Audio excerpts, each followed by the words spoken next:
So today, my guest on Mark My Words is somebody I have been waiting and waiting and waiting to have a one-on-one conversation with. And today is my lucky day. I actually found Lila a couple years ago through a clip of her singing on Smule Karaoke that found its way on LinkedIn. I was like, wow, this woman's got an amazing voice. And for me, I'm a big music guy. I can't play anything or sing. I got the trivia in my head, the facts are there, and huge on music and performance arts and all that stuff. So I knew I had to be connected with Lila Smith of Say Things Better.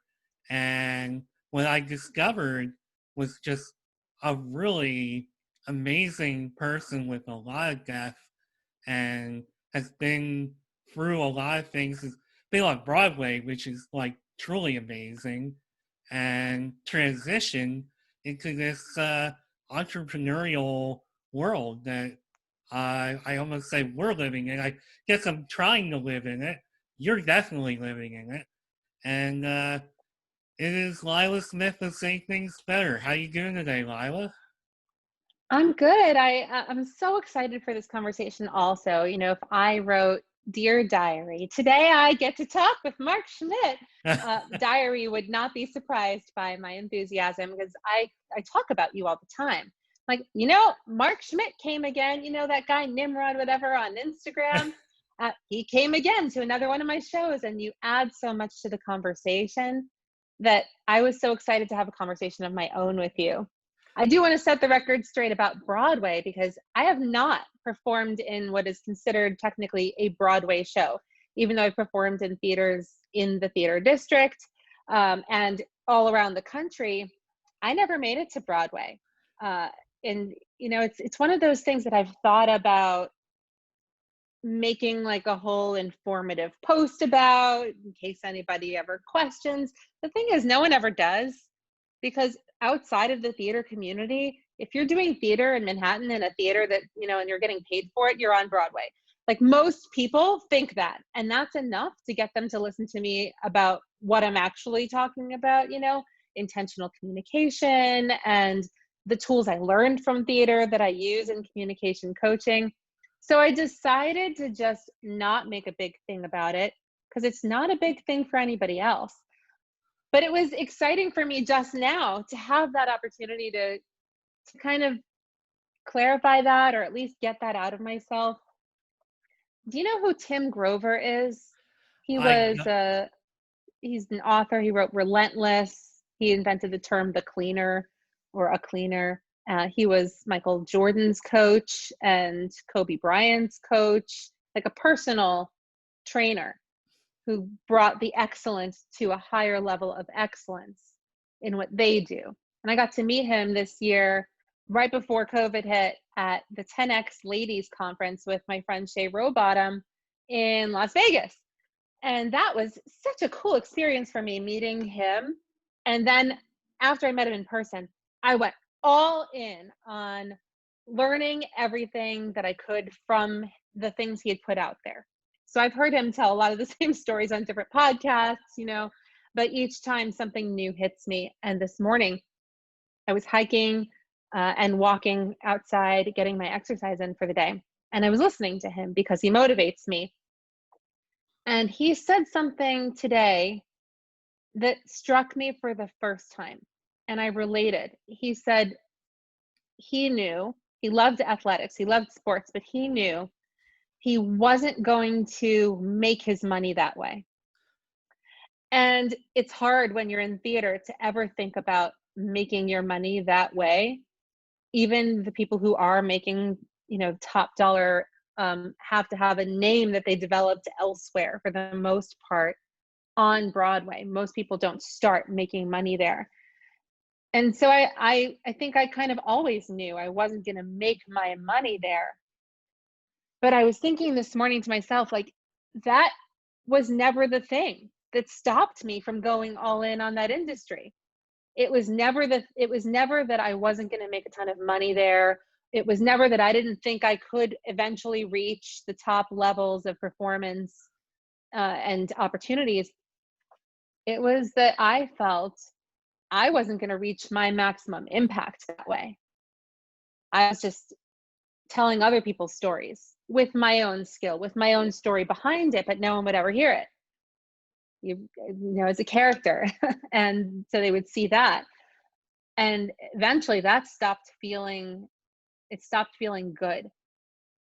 And that's why I stopped. Not because I didn't think like I'll make all that money or I'll never make it to Broadway, because I knew I could make money doing anything. I had an e-commerce career. You know, I had money from being in mainstream professional life too. And I had artistic fulfillment until I didn't, until I started asking deeper questions. And what I love about your podcast is that you invite people to explore those other questions, the things that are not just on the surface, right? So that's why I've gone into this whole exploration, thinking out loud, really is what I've been doing, this word vomit about Broadway, not Broadway, but it is a big part of my story that I didn't get there, but that there was a better use for my creativity than where I was channeling it. Well, first of all, thank you for the exclusive here, Yeah, revealing I've all not that. talked about that or like gone into all that on anyone else's show ever. Well, I appreciate that. And really, I mean, just from my perspective, I mean, you made it pretty far. So, how many people Yeah, I can did. say, No, you're right. Yeah. how many people can say they were within the theater district? Like, I can't say that. So, Yeah. I know. You're right. I made my life professionally in theater. And outside of that community, outside of the theater community, who are not usually the people who need theater tools taught to them so that they can communicate in a professional, you know, corporate environment or do powerful messaging, they're not usually the ones who need it. And outside of that group of people, everybody else is like, yeah, but you were a professional actress, right? And I'm like, yes, I was, you know. So no one else really cares. It's really just been this thing that's been part of me.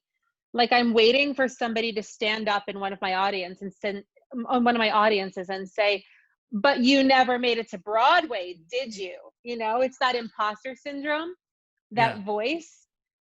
Everyone has one, right? Like everyone's got that voice. It's just about what we tell that person. They're like, sit down. My audience doesn't care about that. They know I've got the goods. That's what they care about. Well, you definitely, through your posts and your work, that background comes out. And I think you use it very creatively to create your LinkedIn posts, especially. And I mean, I feel like that background's always going to be with you. So, Yeah. one thing, so you transitioned out of that world and you went to the corporate world. And I know from just listening to you talk, unless I'm wrong, you can call me out, but I feel like you were kind of just looking for a more, I guess, balanced lifestyle in transitioning out of there. And you did that. Yeah. Yeah. That's right. I And mean, I then, I kind of always had that life in e-commerce too, because the arts do not pay the way that, you know, commensurate with their value, certainly.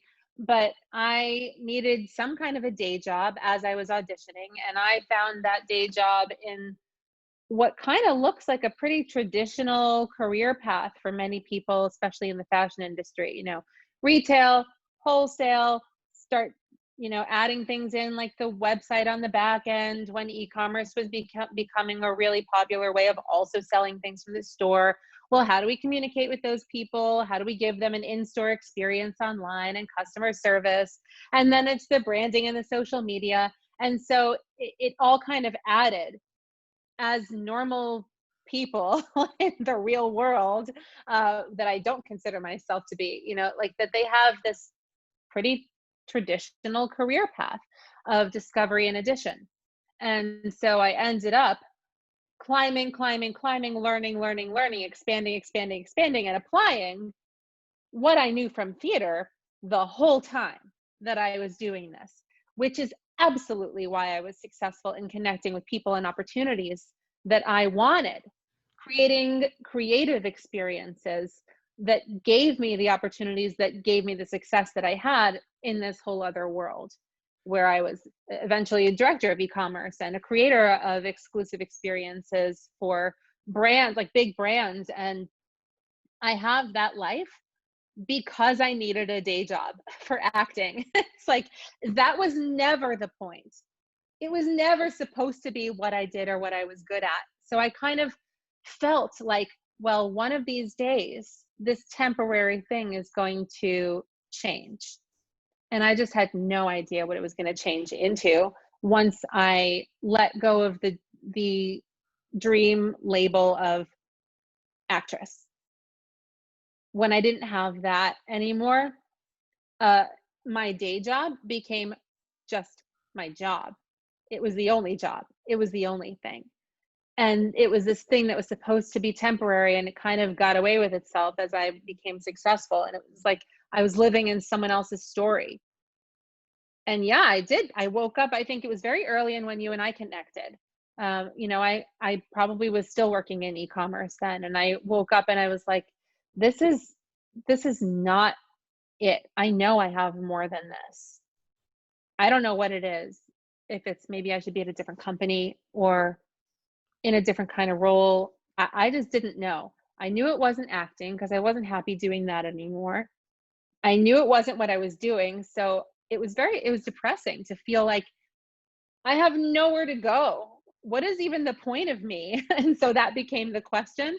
What is the point of me that I had to explore? And that is where my community on LinkedIn started building, was in that exploration and sharing things like my stories from the arts in an environment where there were corporate leaders who hadn't heard me talk about this before. And that's where I started thinking about, how do I turn this idea that theater can influence people's communication in a professional setting or even just interpersonally, and make something out of it? Is there even something there? And so I was testing little comments here and there, having conversations with people to see what stuck or what they were interested in. I didn't know, and then I ended up creating Say Things Better. And now that's the purpose. Now that's the point of me. That's the point of me now. And you touched on something that I wanted to talk about, which is that transition from your corporate job to Say Things Better, which that has to be one of the most organic transitions I've ever seen in Right? my life. Because Yeah, all that's a you good point. did, and you can tell the story a little better than me, but just from my perspective, all you really did was just comment on people's posts, and people gravitated towards you. They wanted your expertise, and you figured out that all that knowledge and all that training that you had for all those years acting, it came into hand, like all that stuff, that higher purpose you were looking for, like you literally just, stumbled across it and you took it and ran. Yeah. Yeah, Which is, exactly. which is That's exactly the story. I think you told it beautifully. I'm going to take you around with me everywhere, and I'll be like, you can just ask Marc. He knows. He knows my story. Yeah. People on LinkedIn had not always been a content platform, although people were writing articles, for a long time. But it's not how the platform was really treated until 2017, when Microsoft bought LinkedIn and invested in features like the feed, like the algorithm that everybody likes to attack, like the messaging inbox, which had just got a much needed upgrade, and stories that we now have. But in the feed, there used to just be some stuff from companies that advertise to people with certain job descriptions and maybe an article here and there. Mostly people used it to post a resume and stay connected with people that they had previously or were currently working with. And that was it. When it became a content platform, it happened to be around the same time that I got started with my own exploration. It was this divinely created this crash of me into this space.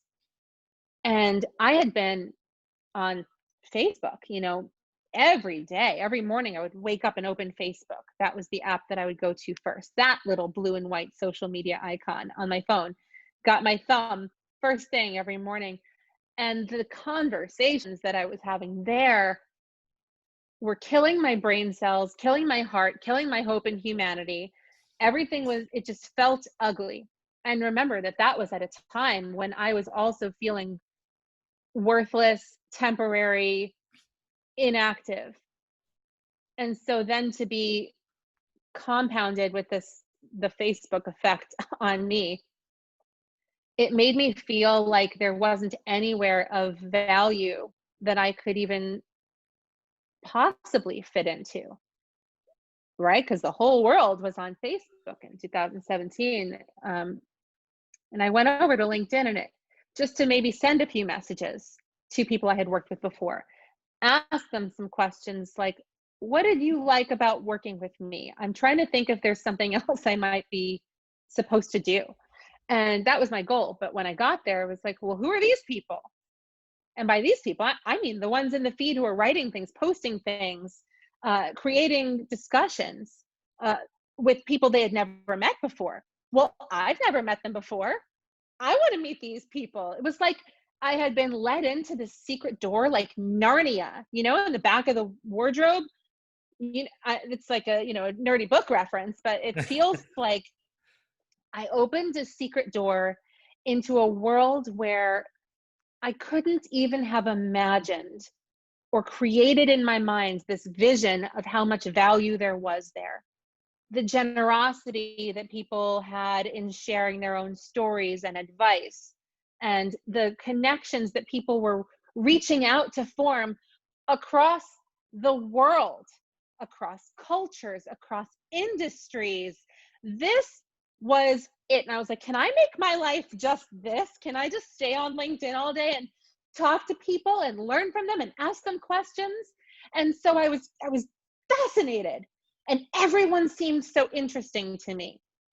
So what I started doing was celebrating and tagging them in and bringing these people that I didn't even know into conversations with me by tagging them into comments on other people's posts. Before I was even writing stuff of my own, I would see a post and it would talk about, I don't know, something someone learned in the military. And I would maybe tag in someone else with military experience to bring their perspective. And I would say, from what I've seen of Jorge Cortijo, I know him to be someone who has this 4-domain approach to coaching, and part of the discipline that I know he also brings to this and with his clients comes from his military experience, but he's also adding all of these other elements that are left out of the military experience. So I'd love to hear what he has to say, what perspective he has to add to this conversation. Just because, Marc, like you, I wanted to just have the conversations. I was just so happy to be there. And so I started bringing people in, and I was like, oh, what would be cool? If he would comment, if he would bring his perspective. But what people noticed in my doing that was the way I took in information. So the way I processed what I had read, the fact that I could easily articulate someone's specific value and what they would bring to that conversation. And just my attitude in general, being a community builder, being collaborative, really caring and being interested in asking questions.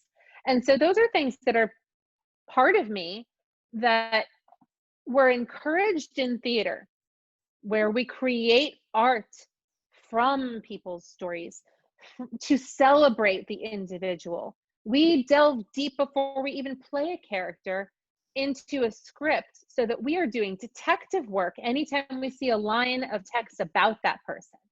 And I was doing that naturally. I had internalized this process of acting and script analysis, went onto social media, onto LinkedIn, and everyone was a character.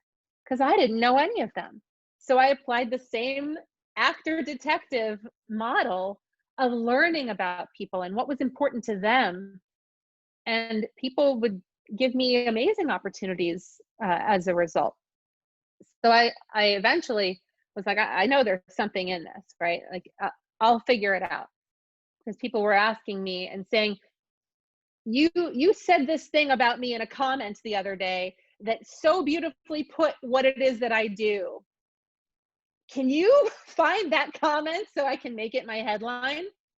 Or can you write something for me? I'll pay you. And I'm like, you don't have to pay me for that. That's not something people get paid for, right? You're like, yes, actually it is. And now I do.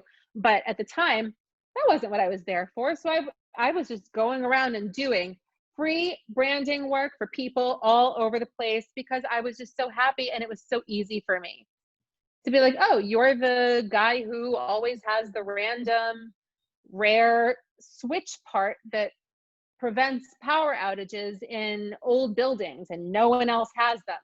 It's Cody Wisenhunt at BCS Switchgear, by the way. That's who I'm talking about with that random thing. I know how to say that about someone. I know how to say Petal Pennycook is the coach who helps you to forgive yourself and never asks you to forgive the people who traumatized you before you're able to move on with your life. Like, I can say those things about really almost everyone I'm connected with, and which is now about 30,000 people in my immediate network and then 42,000 followers on LinkedIn as we record this. I know those people. I I know know who you they know are. I know them. what they do. Yeah. How do you And know? How do you know I know?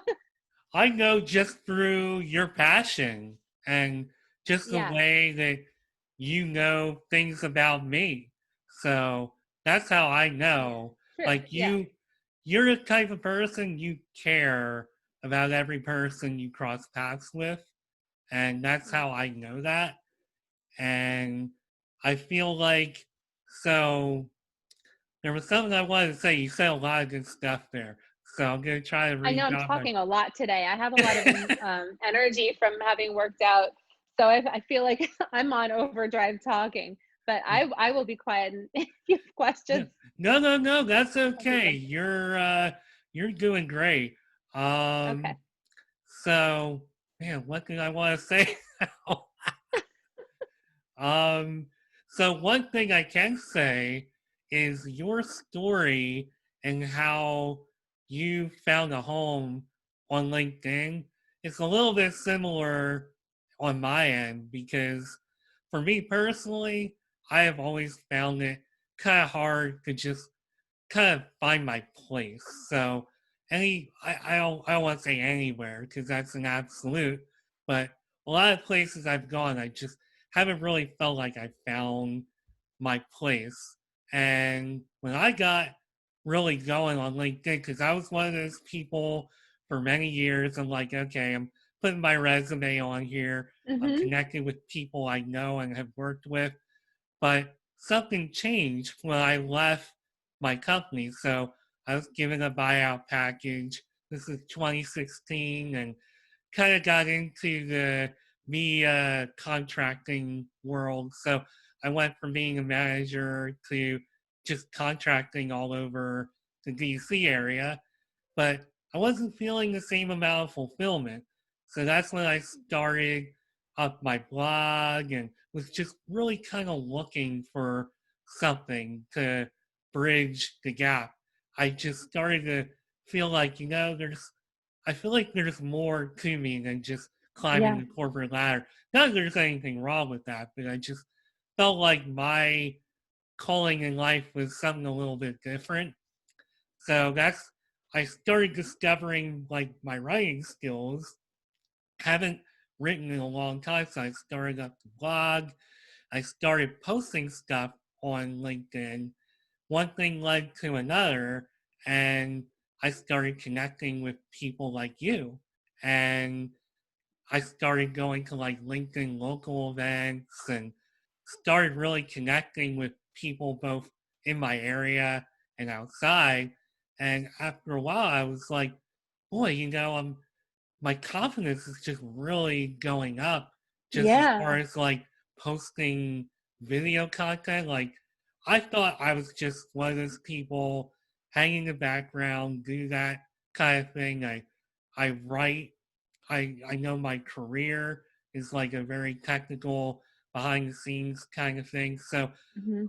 but I always felt that passion inside of me that I wanted to do things like I'm doing today, but Yeah. just didn't have the confidence. But people like you and so many others I've met, this community, have really built me up to the point where I'm now hosting a podcast. And, We I, see things in each other, right? yeah, Like, yeah, right. it's that is one of the values of having a community, because it's not enough to just hear from one person. I think, you're a really good communicator, or you're a really good writer, right? Like, if I said that to you, maybe it would mean something to you coming from me. But when 50 people you respect say the same thing to you, you got to listen. We Well, shine a light on each other's value. when I get a DM from somebody that I barely know whether I'm connected to them or not, and they say, "Hey, I found your podcast. I listened to a few episodes and this is awesome." Like, do you know how great that makes me feel? That means like everything to me. Even though I don't know that person, that's the kind of thing that keeps me going. It's like, okay, I need to continue doing this. And it's contagious.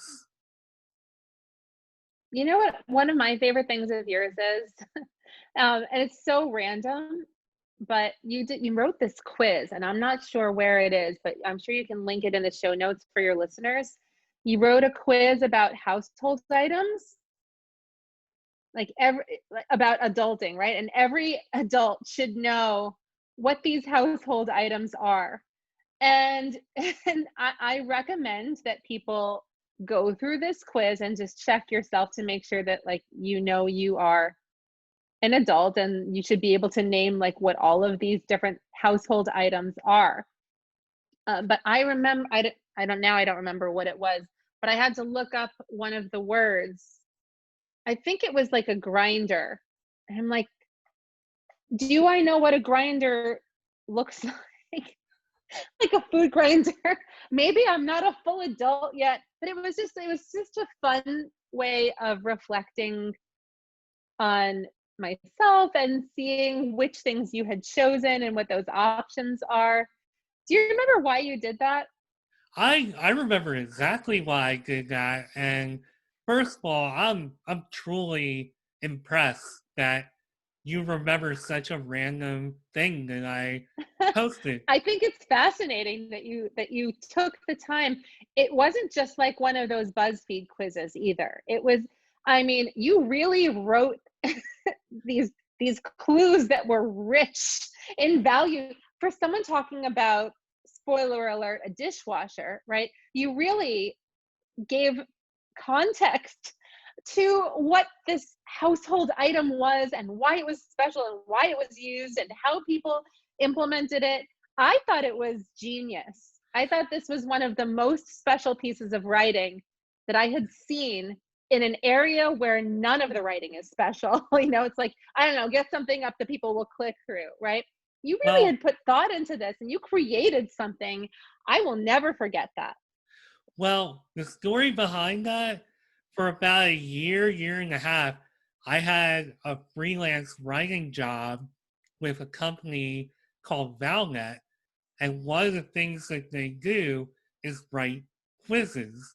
So they might write quizzes about entertainment or, like the one you spotted, the household items. And a lot of the Yeah. stuff that I did was like sports and entertainment based, but I must have had to write some stuff like that too. And it's a job that I wish I was still doing. I loved it, but I You wound loved up. it? Do it. Then you'll be the quiz guy. Well, Why I, shouldn't you I do it if you loved it? well, okay. I mean, I have thought about doing something like that on my own, but yeah, you Yeah? know my schedule. It's crazy schedule at this point. Okay, so let's use this time right now. Like let's take the next 2 minutes and you can create a quiz while we are live recording your podcast. So, what's something that you're curious about today, Marc? I am curious about, I don't know. I mean, oh Well, man, you're always curious about music, right? I'm always curious about music. Okay, so pick a genre, any specific genre. Uh, I don't know. Even though I know a lot about it, I'll say 80s pop music. Okay, 80s pop music. So this is called the 80s pop quiz. Get it? Like the pop quiz. So what do you do? I don't even know what you do to create a quiz. So what's your first step in creating an 80s pop quiz? Well, from my experience, so we use WordPress, and Okay. there's like a specific quiz template that you use to write the questions, import the pictures that go along with it, and you just gotta come up with the questions. I mean, maybe something a little less, I guess, general than that. Maybe something a little more focused in. So I guess. questions, answers, and clues. Yeah, so questions, answers, clues. Okay. So this is a 2-question quiz. Okay. So one question, why don't you give me an answer like Jeopardy? So who's your favorite? Let me ask you, who's your favorite 80s pop icon? Oh Or my one of god. your top 50 favorites? The first one that you think of. First one that I'm thinking of, only because it's easy, is Madonna. Perfect. Okay, so Madonna is the answer. Do you know anything weird about Madonna that I don't know? Oh my gosh. I mean, I could say, what Sean Penn movie that Madonna wasn't in did she have a song on the soundtrack of? That's a great question. I have no idea. I could be um, wrong. I think it's well, well, you're going I, to check it on your own time, right? But like, yeah, we're just making something here. Perfect doesn't exist in the draft phase. If yeah, it's not the right question, you can always swap it out with something else later, right? yeah. Did she have and what do you think that movie is? Well, I'm thinking Vision Quest, but I want to say Sean Penn was in it, but maybe he wasn't. I'm now Well, you second can always guessing. call it what's something movie. Well, whatever it was, and then that is going to be the answer. Okay, so Well, who's your next? What's question 2? 80s pop is the theme. I don't know. Oh man, we're gonna take up all our time. I think it's interesting for people to hear what your thought process is because this is, I would never, when I thought of like a question or something about Madonna, I'm thinking about, you know, she's where she comes from or her family, and Right, shows you how much I know about her music, right? Or like maybe she had like an interesting backup dancer or somebody famous wrote the words to one of her songs, something like that. right. I would never have gone so granular as what Sean Penn movie that she wasn't in did she have a song on the soundtrack of? It shows me that you know so much that your first question is at a granular level I never would have reached. Fair enough. Well, I was wrong. It was actually Matthew Modine for Vision Okay, Quest. so what Matthew Modine movie? Yeah, And there we go. So what Matthew Modine movie that Madonna wasn't in did she have a song on the soundtrack of? and that would be Vision Quest. Okay, so those people who are listening to this episode right now have an unfair advantage in taking this quiz. Right, Uh, yeah, but so anyway, you could write another question another time, right. but I think that was a really interesting exercise just to be like, I know that your brain works differently in this area than mine does. And I Yeah, don't know how you come up with the things that you write in the quiz, but I think it was a perfect example for people of that you're thinking of the random, the really interesting, the stuff that people don't really know. So that when they're thinking, how could you possibly make a quiz interesting about household items? You have to ask someone like Marc to make it.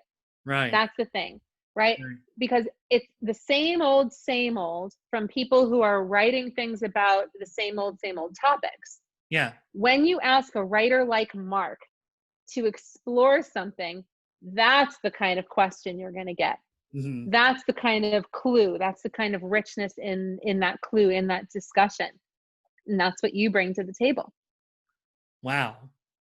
I knew I was going to get challenged a little bit with this today. I was like, she's going to find something to challenge me on, which is great. I probably Yeah, need that. No, that is definitely part of my personality. that's really I amazing. insist. Well, When people are spectacular, I insist on their spectacular presence. well, I appreciate you bringing that out. And even though my facts may not have been 100% right, I appreciate where Not you're the point, coming. right? Yeah. Yeah. Like you get the facts right eventually. Like the question is not less interesting because it's not Sean Penn. Yeah. It's Matthew Modine, right? Like the question itself is the skill. Yeah. You can Yeah. always figure out the perfect stuff later. Yeah, I could have sworn that it was him, but you put me on the spot. I didn't have enough.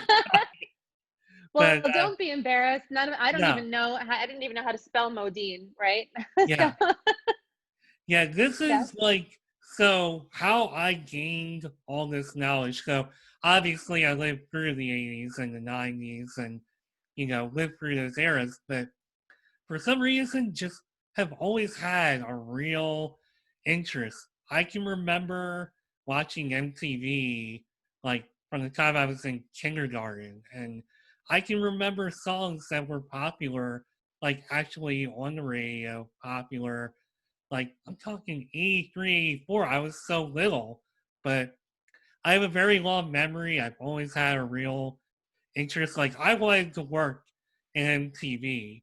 What I'm doing right now in my day-to-day job, I wanted something like that at MTV. I wanted to be the guy playing the videos all day, but instead I Yeah. get to play the music, which is still amazing. But Yeah. um, yeah, just so that's kind of where that all came from. So I wow, love knowing that. Yeah. yeah. But you're lucky that through all of that, I remember things that I still want to talk about. Which I don't is, know why anybody wants to talk about me at all. Like I do not find myself that interesting. I get that it's different than what other people do. Not everybody's a communication coach or does marketing consulting for entrepreneurs or speakers, and it's not what everybody else does. But by far, I am not the most interesting, special, clever, spectacular person in my network. Everybody that I meet is so fascinating. And I mean everybody in my network. And if someone's not, and bless you for saying that you think I care about everybody, I don't. I'm sorry. I just happen to care deeply for people that I find interesting. And so I move on really quickly from people I'm not interested in. But the people I am interested in have this experience of me that I care because I do, because they're interesting.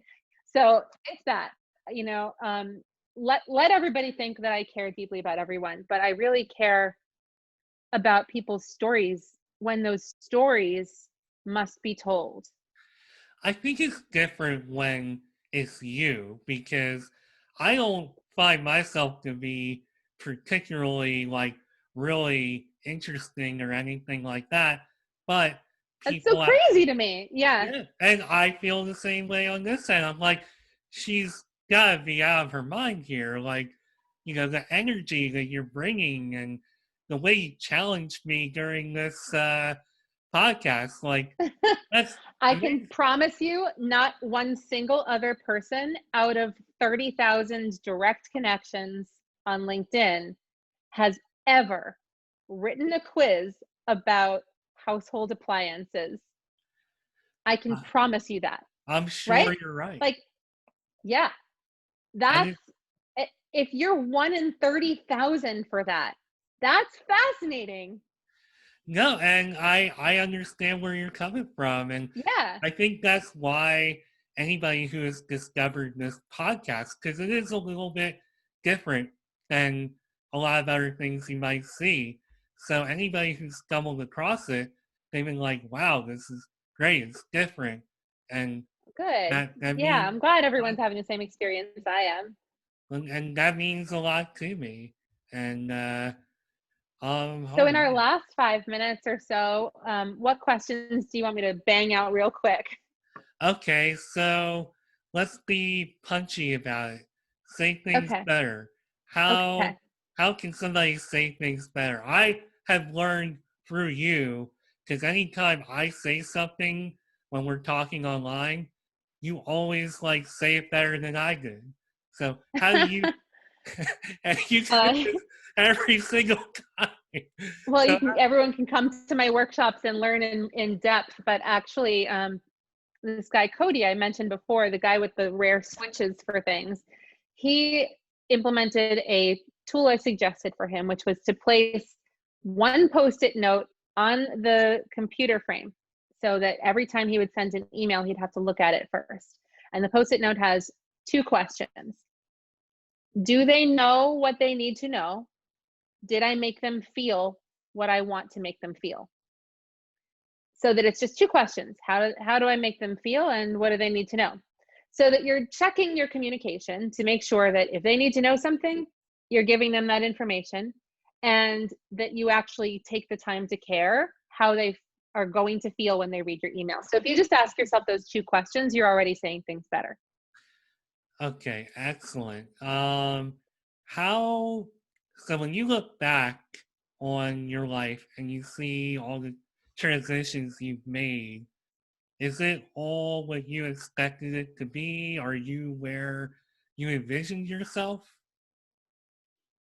No, I very frequently can't even see where I am. I'm in the middle of a tornado is what it feels like all the time, spinning out of control, and it's actually hard for me to create a vision for the future because things have changed so fast for me.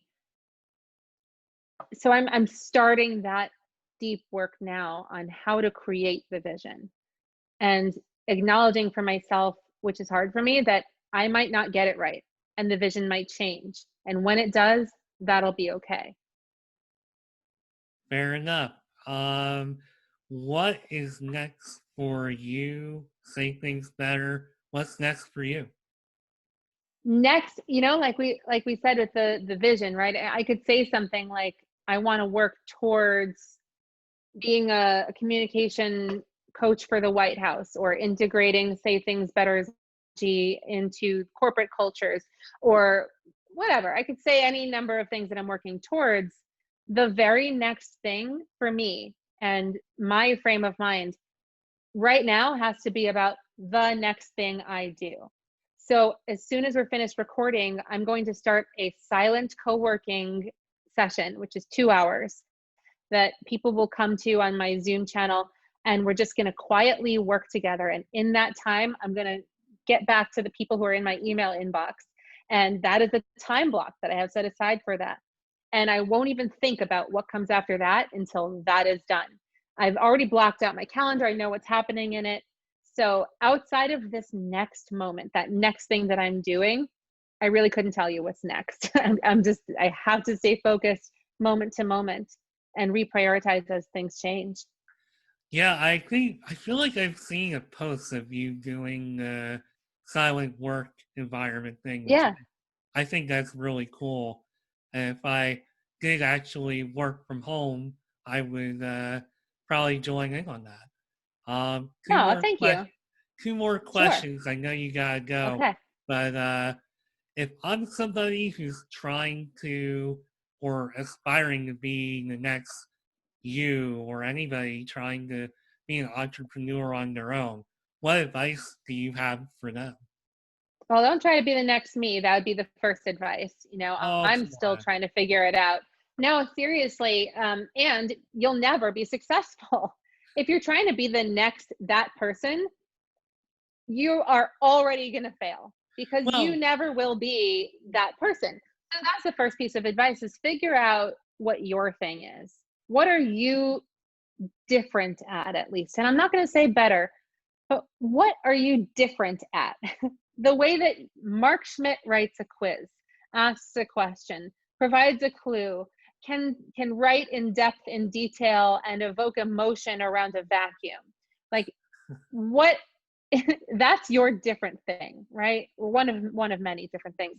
If that's the different thing that you would be proud and thrilled to wake up every morning with the chance to do, then start asking yourself some questions about taking inventory in your own life.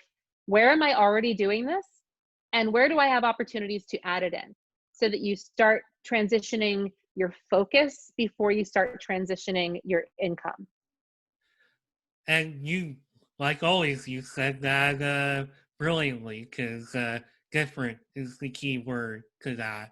And I meant symbolically, like not literally the next year, just I symbolically. know what you meant, but I think it was a place to jump off. If you want to reach, a big audience on LinkedIn, there are things that you can do. But I think instead of focusing on the size, uh, if you think about the person, the kind of person you want to reach, the kind of person who would benefit from your kind of different, they come to you. It starts becoming this magnet when you consistently show up with your brand of different. People notice it. And if they're not the ones for your brand of different, they still might share it with that one person they know who is. I couldn't agree more.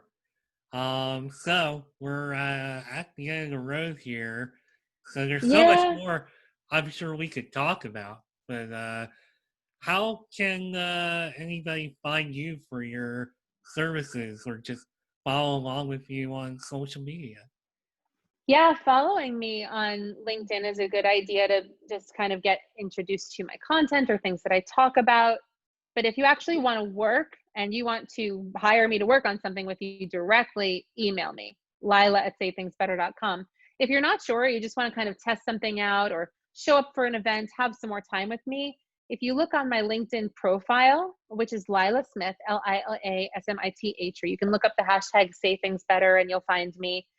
If you look on my LinkedIn profile in the summary or about section, I always list up next.